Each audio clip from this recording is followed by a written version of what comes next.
ねえねえ、すみれ。今日はどんな話題について話していくと？葵、今日はね、現代のスター・ウォーズのテレビシリーズにおけるボバ・フェットの将来の話題についてよ。現在、世界中のスター・ウォーズファンが認識しているよりも、ボバ・フェットの未来は、はるかに不確実な状況になっているみたいなの。しかも、俳優のテムエラ・モリソンさんによると、その理由は他でもない、制作会社であるルーカスフィルム自身にあるかもしれないということなのよ。ボバフェットって、あの緑色のヘルメットかぶった、めっちゃ人気ある賞金稼ぎやろ？その未来が危ういって、一体どういうことと？そこが、今回の驚きのニュースなのよ。ということで、今日は、ボバフェットが直面している予想外の危機、そして、俳優の冗談に対する、ルーカスフィルムのシビアな対応と、今後の行方について、徹底的に解説していくよ。おう、なんかドロドロした大人の事情の匂いがプンプンするばい。早く教えてほしいじゃん。ことの発端は、ボバフェットを演じている俳優、テムエラ・モリソンさんが最近受けた、インバースというメディアのインタビューでの発言なの。モリソンさんは、自身の象徴的なキャラクターである、賞金稼ぎボバフェットが、スタジオによって、事実上、脇に追いやられてしまったと、示唆したのよ。脇に追いやられた？人気キャラなのに？そもそも、なんで、そんなことになったと？キャラクターの将来について語る中で、モリソンさんは、あるエピソードを明かしてくれたの。2025年に開催されたあるコンベンションで彼がファンに向けてボバフェットのコンテンツをもっと作ってもらうために会社にロビー活動をしてくれと促すような発言をしたそうなんだけど、その直後にルーカスフィルムから直接連絡があったんだって。ロビー活動って要するにお前らもっと出番増やせって公式にクレーム入れろってファンを煽ったってことよね。そりゃあ会社からしたらたまったもんじゃないばい。モリソンさん自身も冗談を言っただけなんです。コンベンションに出席していて、くだらないことを言ってしまったんですよ、と弁明しているの。当時の報道でも、モリソンさんは、ファンに対して、ルーカスフィルムにファックス、手紙、メールを送って、と呼びかけていたみたいだから、その場を盛り上げるための軽いジョークのつもりだったんだと思うよ。ファンサービスの一環で言っちゃったんやね。まあ、お調子者っぽいおじさんなんやろうけど、それで、公式はどう反応したと？それがね、ルーカスフィルムの反応は、面白がるどころの騒ぎではなかったみたいなの。モリソンさんはこう語っているよ。そしたら、ルーカスフィルムから電話がかかってきて、いいか、ボバフェットよ、お前は今、棚上げだ。いずれ、瓶の蓋を開けることになるかもしれないがな、って言われたんだ、って。お前は棚上げだ？うわぁ、完全に怒られとるやん。大企業って冗談通じないから怖か。ちょっと調子に乗っただけで、まさかの干される宣言とか、ルーカスフィルムも器が小さまいばい。そうね。ファンにとっても衝撃的な一言だったみたいだよ。拡大を続けているマンダロリアンを中心としたスター・ウォーズの世界からなぜボバフェットがパタリと姿を消してしまったのか不思議に思っていたファンも多かったからね。モリソンさんのこのコメントはキャラクターの不在が決して偶然ではなくスタジオ側の意図的な決定だったということを示唆しているの。なるほどね。ファンの抗議運動を扇動したと受け取られてペナルティで出番を削られたってわけか。えげつなか世界ばい。で、ここで少し本題に入る前に、みんなにお願いがあるの。もし、この動画が面白いなって思ったら、ぜひ、チャンネル登録と、グッドボタン、高評価を押してね。みんな、チャンネル登録と、グッドボタン、高評価、ポチッとよろしく頼むばい。で、すみれ。そもそも、ボバフェットの単独ドラマってあったよね。あれはどうなったと？そこも重要なポイントだよ。ディズニープラスで、ボバフェットの書というドラマシリーズが初公開された時、これは、マンダロリアンから始まった、スター・ウォーズのストリーミングユニバースにおける、大きな拡張プロジェクトとして、大々的に位置づけられていたの。そうそう、宣伝めっちゃ見かけた気がする。あの砂漠の怪物に食べられたと思ったら生きてたってやつよね。よく知っているね、葵。その通りだよ。映画の中で、サルラックという恐ろしい怪物に飲み込まれた伝説の賞金稼ぎが実は生き延びていて、その後、タトゥイーンという星の犯罪界で権力を握っていく姿を描いた物語だったの。絶対面白そうな設定やん。それなのに、なんで、棚上げなんて悲しいことになっとると？期待はすごく高かったんだけど、いざ配信されてみると、このシリーズは視聴者から賛否両論の評価を受けることになってしまったの。モリソンさんのキャラクター描写や演技自体は依然として高く評価されていたんだけど、番組のストーリー展開に批判が集まったんだよ。ストーリー展開？何があかんかったと？ボバフェット自身の物語なのに、彼自身が脇役に追いやられているように感じるエピソードがいくつかあったの。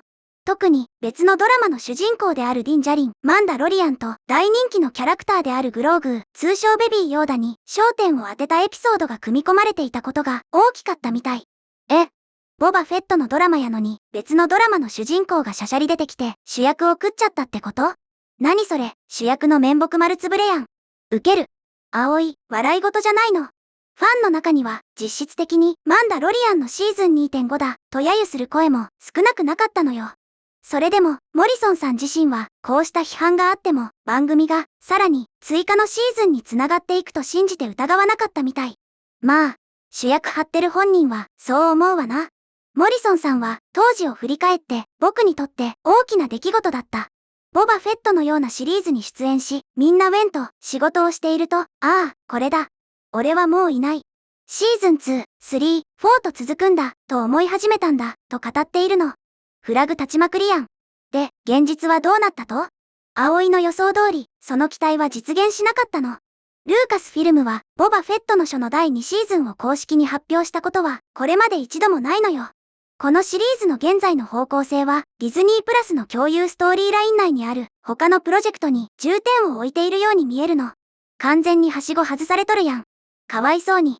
ネットのみんなはどう反応しとると？ネットユーザーからの反応も、すごく熱を帯びているよ。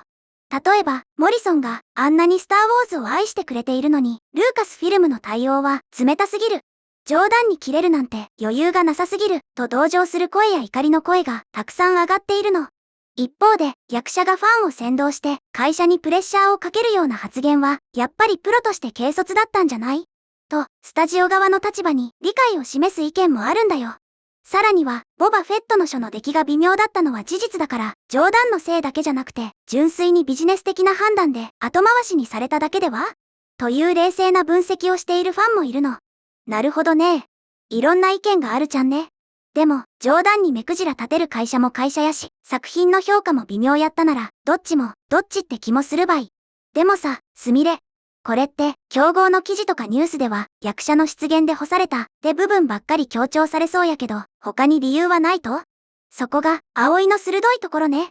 すみれ個人的な見解として考えられるのは、ルーカスフィルムが抱えている、ファンダムマネジメントの難しさだと思うの。スターウォーズのファンは世界一熱狂的だと言われているからこそ、ファンの声が大きくなりすぎると、制作側の長期的な計画が狂ってしまうリスクがあるのよ。ああ、なるほど。一部のファンがボバ出せで暴走したら、他の新しい作品の邪魔になるかもしれないってことか。その通りだよ。だからこそ、役者自身が直接ファンに働きかけるような行為に対して、ルーカスフィルムは今後の秩序を守るために、あえて厳しく棚上げだと警告した可能性があるの。ただの感情的な怒りではなくて、巨大なフランチャイズをコントロールするための見せしめ的な意味合いもあったのかもしれないね。そういう裏事情を考えると、大企業のトップも大変やね。でも、モリソンさん、これで、スターウォーズとは完全に縁が切れちゃうと？そこが、モリソンさんのすごいところなんだけど、彼とスターウォーズシリーズとのつながりは、ボバフェットの書だけにとどまらないのよ。彼は、2002年に公開された映画、スターウォーズ、エピソード2、クローンの攻撃で、共和国のクローン軍団を作り出すための遺伝子テンプレートとなった人物、ジャンゴ・フェット役として初登場しているの。遺伝子テンプレート？クローン？どういうこと？つまり、スターウォーズの世界に登場する何百万というクローン兵士たちは、すべてモリソンさんの顔と声を持っているという設定なの。ボバフェット自身も、ジャンゴ・フェットの純粋なクローンとして作られた息子なのよ。じゃあ、あの世界の兵士のおっさんたちは全員モリソンさんなん？そりゃあ、どんだけ出番減らされても歴史には一生残るばい。そう。だから、その結果、モリソンさんのイメージはシリーズの伝説全体に深く根付いているの。彼自身もインタビューでこう語っているよ。俺はジャンゴ。俺はボバ。俺はコマンダーコーディ。俺はクローン全員。俺はキャプテンレックス。リストはまだまだ続くから文句なんて言えないよって。自分がいかにこの作品に貢献してきたかちゃんとわかっとるんやね。文句言えないって言い切れるのはちょっとかっこいいばい。とてもポジティブだよね。それでも、モリソンさんは、ルーカスフィルムが最終的にこのキャラクターを再検討してくれるかもしれないと期待し続けているみたいなの。棚上げされているだけだよ。桃の瓶詰めみたいにね。開けたら、もっと甘くなれるよ、ダーリンってユーモアを交えて語っていたの。桃の瓶詰めって表現、おしゃれやね。熟成させて甘くなるのを待ってるってわけか。でも、現実は甘くないってのがオチやろうけど。ふっふ、葵らしい厳しい意見だね。でも、本当に、今のところは、スター・ウォーズで最も有名な賞金稼ぎの一人は、モリソンさんが言うように、ルーカスフィルムが彼を置いた、まさにその場所、つまり、棚の上に留まったままかもしれないのよ。いつかまた、彼が活躍する姿が見られる日が来るといいよね。まあ、うちとしてはどっちでもよかけど、ファンにとっちゃ待ち遠しいやろうね。気長に桃が腐らんことを祈るばい。ということで、今日は、現代のスター・ウォーズテレビの世界における、ボバ・フェットの不確実な将来という話題について見てきたけど、みんなはどのように思ったかな？ルーカスフィルムの対応は、厳しすぎると思う？それとも仕方がないと思う？今回の動画の感想は、下のコメント欄で教えてね。もし、この動画が役に立ったと思ったら、高評価とベルマーク。チャンネル登録まだの方は、チャンネル登録もよろしくお願いします。では、また次回の動画でお会いしましょう。